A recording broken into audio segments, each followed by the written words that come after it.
2025, pertemuan keluarga. Di markas besar milik keluarga Walton. Di ruang pertemuan. Sekarang ini, ruangan itu dipenuhi oleh anggota keluarga Walton. Raut wajah mereka semua terlihat serius dengan suasana mencekam. Pedro duduk di kursi kehormatan sambil menatap ke arah semua anggota keluarga Walton. Ketiga putranya, Oma Walton, Carlos Walton, dan Chase Walton, berdiri di sisinya dengan wajah murung. Saudara-saudara, kurasa kalian semua telah memahami situasi keluarga Walton saat ini. Pedro berbicara dengan suara pelan. Ruangan itu menjadi hening. Tidak seorang pun yang bersuara. Awalnya, keluarga Walton berhasil menjadi terkenal karena menjalankan bisnis properti. Di Gani Barat, jumlah penjualan keluarga Walton di bidang properti termasuk dalam peringkat 5 besar.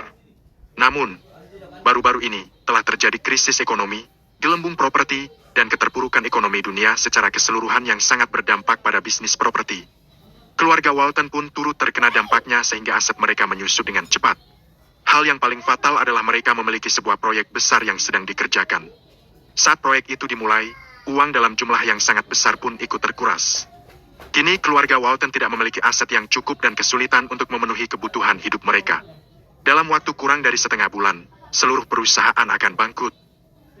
Ayah, sebaiknya kita hentikan proyek ini. Dengan begitu, kita bisa mengurangi kerugian dan tenang sejenak. Oma berdiri dan berbicara dengan suara yang dalam. Pedro menggeleng. Tidak, proyek ini sudah berlangsung selama lebih dari 2 tahun. Kalau proyek ini dihentikan, semua investasi yang telah dilakukan sebelumnya akan menjadi sia-sia. Saat ini, proyek distrik Karang Indah adalah proyek terpenting bagi keluarga Walton. Hampir semua sumber daya manusia dan aset perusahaan mereka habis. Apabila investasi dihentikan, otomatis keluarga Walton akan menjadi keluarga kelas 2. Artinya, semua investasi yang dilakukan selama beberapa tahun terakhir ini akan menjadi sia-sia. Ayah, kalau kamu ingin terus menjalankan proyek ini, kamu harus menambah investasi lagi. Sang putra tertua, Carlos, menyampaikan pendapatnya. Namun, situasi ekonomi sedang tidak baik sehingga banyak bank yang memperketat pemberian kredit. Para investor menghindari investasi di bidang properti. Hal ini membuat kita semakin sulit mencari investasi. Chase pun angkat bicara. Lantas, apa yang harus kita lakukan? Kita tidak bisa berdiam diri saja.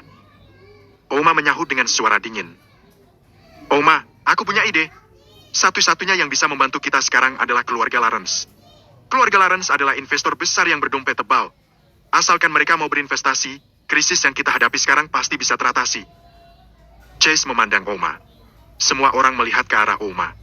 Wajah Pedro berubah menjadi muram. Dia memandang Oma dan berkata, "Apa yang dikatakan oleh keluarga Lawrence?" Oma mengerutkan keningnya. Dia telah melakukan negosiasi dengan keluarga Lawrence, tetapi mereka sudah bersikap tegas tentang hal itu. Mereka menawarkan Yunus sebuah pilihan. Mereka ingin Yunus bertunangan dengan Joel Lawrence. Mereka berjanji akan memberi bantuan apabila kedua keluarga itu menjadi besan. Keluarga Lawrence ingin Yunus menikah dengan Joel secepatnya. Oma menjawab pertanyaan Pedro. Wajah Pedro tampak sedih. Dia berkata sambil mengerutkan kening. Apa yang dikatakan Yunus? Wajah Oma menjadi murung. Mendengar hal itu, Chase mencibir. Oma, ku dengar putrimu telah menolak lamaran putra keluarga Lawrence dan sedang berpacaran dengan seorang pecundang. Oma, apa itu benar? Semua orang memandang Oma dengan berbagai macam ekspresi. Wajah Oma tampak murung. Itu hanya gosip. Oma menjawab dengan nada membentak. Kakak tertua, Carlos, tersenyum dan berkata, Oma, jangan marah. Jika gosip itu bohong, urusannya akan menjadi mudah. Tetapkan saja tanggalnya dan biarkan Yunus menikah dengan Joel. Benar, Oma. Yunus sudah dewasa. Selain itu, sejak kecil Yunus sudah dijodohkan dengan Joel. Sebaiknya kita tetapkan saja tanggal pertunangannya. Dengan menjadi besan keluarga Lawrence, kita bisa menyelesaikan krisis ini. Chase ikut menimpali. Oma merasa sangat tertekan. Sebenarnya, dia juga ingin Yunus menikah dengan Joel. Namun, Yunus sangat keberatan. Kapan Yunus akan datang kemari? Pedro pun bertanya pada Oma. Aku sudah menyuruh seseorang untuk menjemputnya. Dia akan segera tiba. Baru saja Oma selesai berbicara, Yunus tiba di tempat itu. Kakek, ayah, paman. Senang sekali bisa bertemu para tetua. Maaf karena aku terlambat. Yunus merasakan suasana tegang di ruang pertemuan itu. Ditambah dengan situasi keluarganya saat ini, dia sudah bisa menebak apa yang sedang terjadi. Yunus, kudengar kamu telah menolak pinangan Joel. Apa itu benar? Chase memulai pembicaraan. Yunus mengerutkan kening, kemudian mengangguk. Itu benar. Siapa yang mengizinkanmu bertindak seperti itu? Apa kamu tidak tahu kalau kamu telah dijodohkan dengan Joel sejak kecil? Chase bertanya lagi dengan nada dingin. Yunus mengangguk. Aku tahu. Lantas, mengapa kamu masih menolaknya? Tanya Chase dengan nada dingin. Paman, sekarang ini kita tidak lagi hidup dalam sistem feodal. Mengapa aku tidak boleh menolaknya? Jawab Yunus dengan wajah mencibir. Kamu! Chase mengentakkan kakinya dengan marah, kemudian berkata kepada Uma. Uma, kamu punya anak perempuan yang baik. Yunus, mengapa kamu bicara seperti itu pada pamanmu? Cepat minta maaf padanya. Uma memarahi Yunus. Yunus menggeleng. Aku tidak melakukan kesalahan apapun. Mengapa aku harus minta maaf? Kamu! Uma mengangkat tangannya untuk menampar Yunus. Beraninya kamu membantah. Uma, hentikan! Pedro langsung berteriak. Ayah, maafkan aku. Aku tidak mendidik putriku dengan baik. Gadis ini makin lama makin berani membangkang. Wajah Pedro tampak agak murung. Biasanya, dia akan membiarkan Yunus melakukan apapun yang Yunus inginkan. Namun, masalah ini menyangkut kelangsungan hidup keluarga Walton. Jadi, dia harus menanganinya dengan serius. Kakek, apa perintahmu? Yunus menoleh ke arah Pedro dan mengajukan pertanyaan itu. Yunus, aku ingin bertanya padamu. Apa kamu bersedia menikahi Joel? Tidak. Tidak mau. Itu tidak mungkin. Yunus langsung menjawab. Yunus menyatakan sikapnya dengan tegas. Yunus, apa kamu sudah gila? Kalau kamu tidak menikah dengan Joel, seluruh keluarga akan mengalami masalah besar. Paman Yunus, Carlos, membentak Yunus. Apa hubungannya denganku? Jika kamu harus mengorbankan kebahagiaanku demi kemakmuran keluarga, lebih baik aku melepaskan statusku sebagai putri dari keluarga Walton. Yunus menjawab tanpa rasa takut. Tepat pada saat itu, seorang pria muda melangkah maju.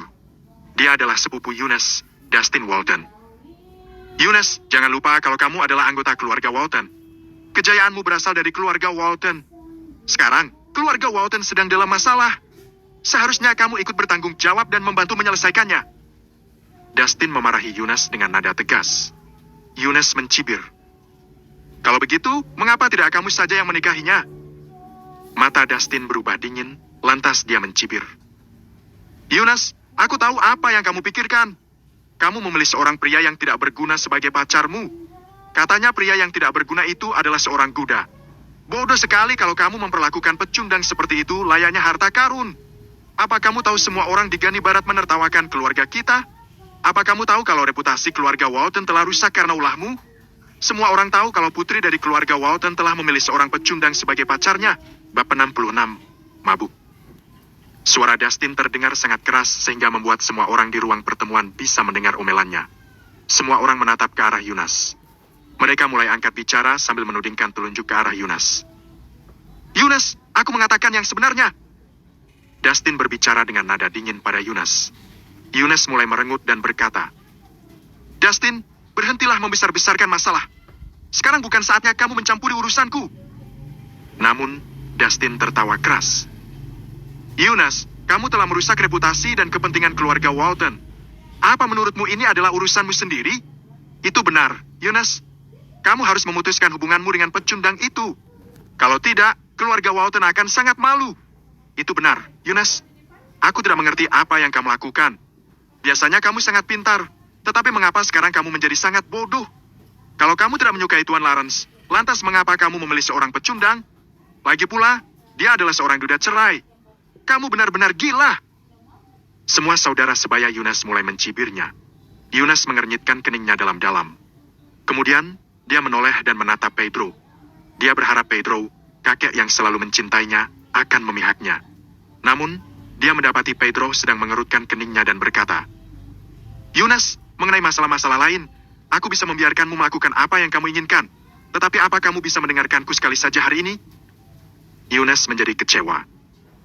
Kakek, apa keputusanmu? Putuslah dengan William. Aku sudah bilang sebelumnya, dia tidak layak untukmu.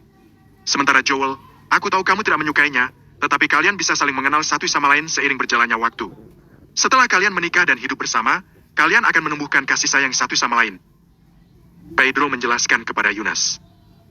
Yunus, kamu sudah mendengar apa yang dikatakan kakek, bukan? Segera campakkan pecundang itu. Bukankah lebih menyenangkan kalau menjadi Nyonya Lawrence?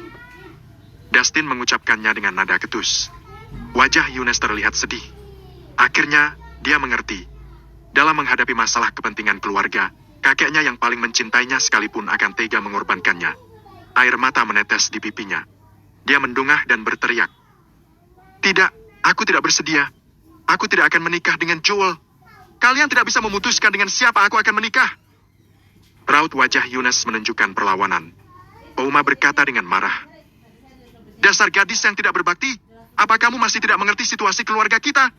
Tanpa adanya investasi dari keluarga Lawrence, seluruh perusahaan akan hancur. Kamu pikir kamu bisa bersembunyi saat perusahaan runtuh? Asal kamu tahu, dalam waktu 3 hari, aku akan mempersilahkan keluarga Lawrence untuk datang melamarmu.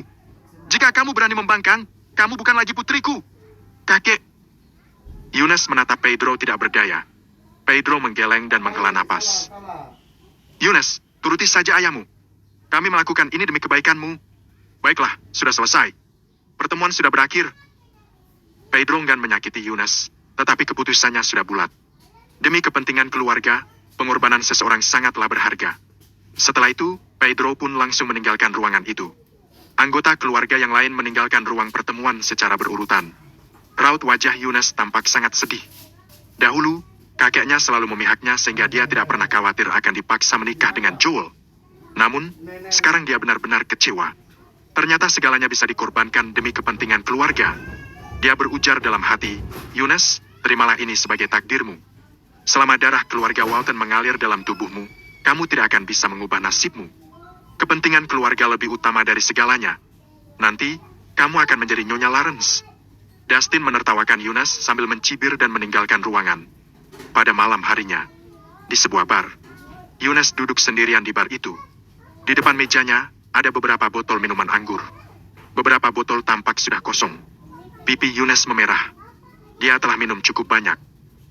Aku tidak akan menikah dengannya. Aku tidak akan mendengarkanmu. Yunus berbicara di bawah pengaruh alkohol dan menyesap minuman itu lagi. Dia mengeluarkan ponselnya. Tertera sebuah nomor telepon di layarnya. Nama kontak itu adalah Wall. Dia pun menelepon nomor itu. Terdengar bunyi berdering. Ponsel William berdering saat dia baru saja selesai mandi. Yunus, ada apa? Kata William. Tuan Hang Tua, aku merindukanmu. Ayo, minum bersamaku. Didengarnya Yunus bergumam di telepon. Mendengar kalimat itu, William benar-benar tercengang. Dia bingung dan berpikir, dia memanggilku Tuan Hang Tua. Apa yang terjadi dengannya? Di mana kamu? Kamu sedang bersama siapa? Berapa banyak kamu minum? William mengerutkan kening dan terus melontarkan pertanyaan. Aku sendirian di bar pecinta. Aku minum. Aku tidak tahu sudah berapa banyak yang aku minum. Pokoknya aku minum banyak sekali. William mengerutkan kening lebih dalam. Tunggu aku. Aku akan segera ke sana. Tuan Hang Tua, suasana hatiku sedang kacau hari ini. Kamu sudah berjanji mau minum bersamaku. Kamu tidak boleh mengingkari janjimu. Yunus menutup telepon. William buru-buru memanggil taksi dan pergi ke bar pecinta. Yunus sedang minum sendirian di bar itu. William berpendapat kalau hal ini terlalu berbahaya. Di bar, Yunus terus menenggak minuman keras dan kesadarannya mulai menurun. Tidak jauh dari situ, tampak sekumpulan pemuda di sebuah meja. Mata mereka tertuju pada Yunus. Kel, lihat, gadis itu mabuk. Kita bisa memulainya sekarang. Seorang pria berambut merah berkata kepada pria berambut hijau yang bernama Kel Osen. Kel melirik Yunus sambil menyeringai. Gadis ini sangat memesona. Aku sudah bertahun-tahun tinggal di sini, tetapi belum pernah kulihat gadis secantik ini. Kel menjilat bibirnya. Kalian tunggu di sini. Aku akan mencoba peruntunganku terlebih dahulu. Dia berjalan mendekat sambil membawa segelas anggur di tangannya.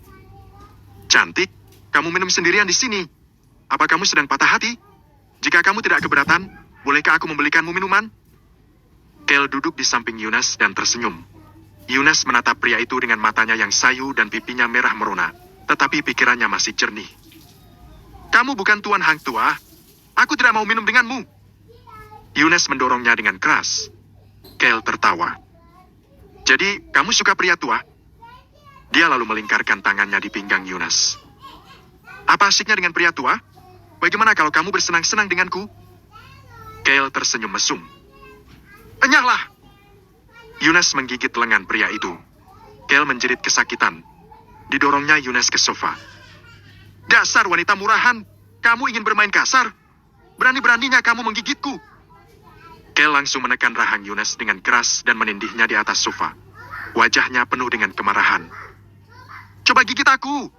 Apa kamu masih bisa melakukannya sekarang? Bab 67. Kalau tidak, kenapa?